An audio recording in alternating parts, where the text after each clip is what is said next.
So direct anterior approach, is it worth the trouble? Look, it's been discussed a lot. Manoj has shown it elegantly as well. So we have to think whether, as a hip surgeon, why wouldn't you do it? Now, hip replacement has been described as the operation of the century by none other than Professor Ian Learmonth, which I had the fortune to work with. And it was published in Lancet that this is an operation which has really changed lives since John Chanley started it in 1960s. So the question is, can we improve the outcomes of a hip replacement of the century or a surgery of the century?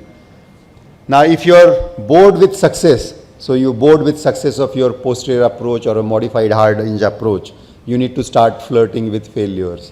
So that is what I think I started doing since last 1 year, and we started taking on hip replacements. And as a hip arthroplasty surgeon, I agree that you should be like A.B. de Villiers. You should be a 360-degree surgeon. You should be able to approach the hip from the front, from the side, from behind to get your job done.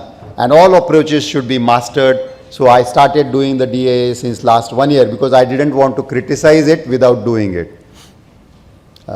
So we heard that we want early recovery, and there is enough publications, enough evidence in the literature that DAA does give you better recovery and better functional outcome in the first 4 weeks. Mind you, only in the first 4 weeks. After that, if you see all the meta-analysis, all the papers, you will see that there are no differences in the outcomes of these patients. The DAA surgeons also say that they tell the patients to take less precautions and they stand up on the same day. If you follow people on Instagram, LinkedIn, you are flooded with videos of people walking around in 4 days' time. And we make them walk after 4 hours anyway. So posterior approach, hip replacements. So the function of getting up after surgery is not dependent on approach. It's a multimodal way of getting the patient up and about faster. So it starts right from preemptive stage, preemptive analgesia, getting the right anesthesia, getting them proper pain control, and that can get your patient up within 4 hours. So I think the approach does not change. So there was a debate about a subvastus approach getting the patient faster as well, but we don't talk about it much anyway. But today we talk about DA a lot.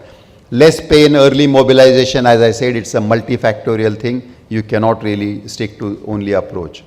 Now, who in the audience in India has come across a patient who is demanding to go home on the same day? How many of your hip replacements and knee replacements really are pressurizing you to go home on the same day?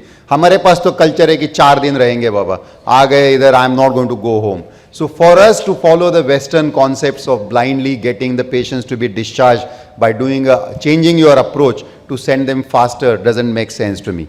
And there is not yet a lot of insurance pressure for us to discharge our patients faster as well. So what about a concept of universal approach? So the DAA surgeon has to select his patients. He has to select what is the area above the trochanter. He has to select whether the patient is thin built or fat. He has to see whether or not the patient has a big tummy which comes and lies on his surgical incision area. So we don't need to bother about that. We have an approach which is universal. I can do my primaries, I can do my revisions, I can do my reconstructions, everything by one approach. For a DAA surgeon, it is essential for him to learn the other approaches as well to do his complex cases. So you are into nitpicking, you are picking your patients, and then you are saying that we get less dislocations by doing a DAA. So if you pick simple cases, none of your surgeons here sitting will have dislocations. And we all know that posterior approach, if you repair the capsule well, and if you do your component positioning well, especially now with assistive technology, then the risk of dislocation is reduced quite significantly, which is as comparable to any other approach in the world. So a dislocation rate I talk about is comparing apple and oranges, because a DAA is usually done in selected patients, whereas a posterior approach or a hard hinge approach is done in multiple of all comers. Obese, fat, thin, older, neck femurs, whatever, we're doing them all, and then you are clubbing them into a registry and you're picking up the registry data and saying that the posterior approach dislocates more. So surgery itself, now we talked about the theoretical advantages. What about the surgery itself? It is a long learning curve, and that doesn't take away from what Manoj or anybody has shown so elegantly. They have put in the hours to learn the operation. The approach is beautiful. You do really go through internervous plane.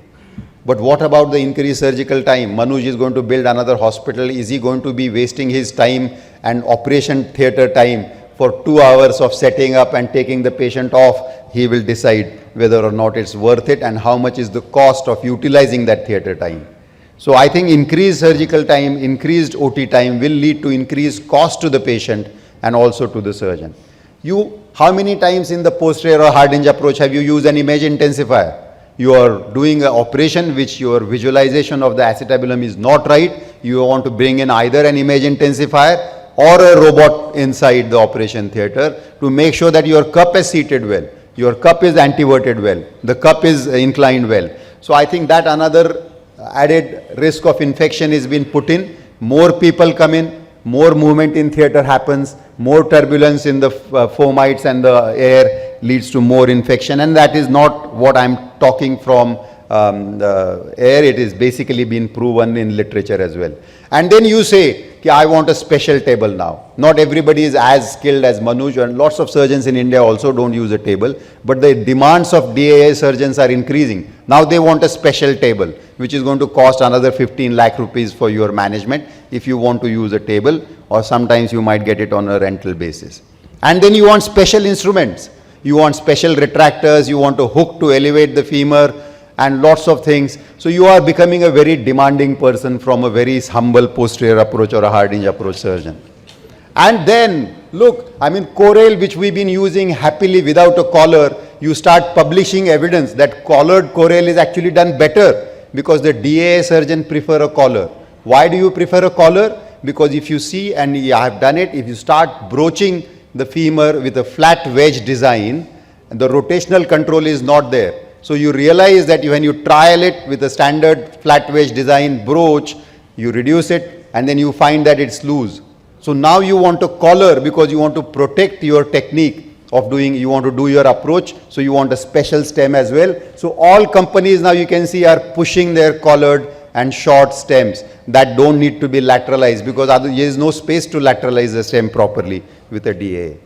And then you have intraoperative fracture risk. You have possibilities of perforations, you have possibilities of greater trochanteric fracture, and they do go down over a period of time. But do you want to basically subject your patients and yourselves to block your coronaries to do that? You have to decide. Complications, evacuation of hematomas. How many have you done by posterior approach or hard hinge approach? Nearly none. And DAA will have an incidence of hematomas if you don't look at all the vessels properly.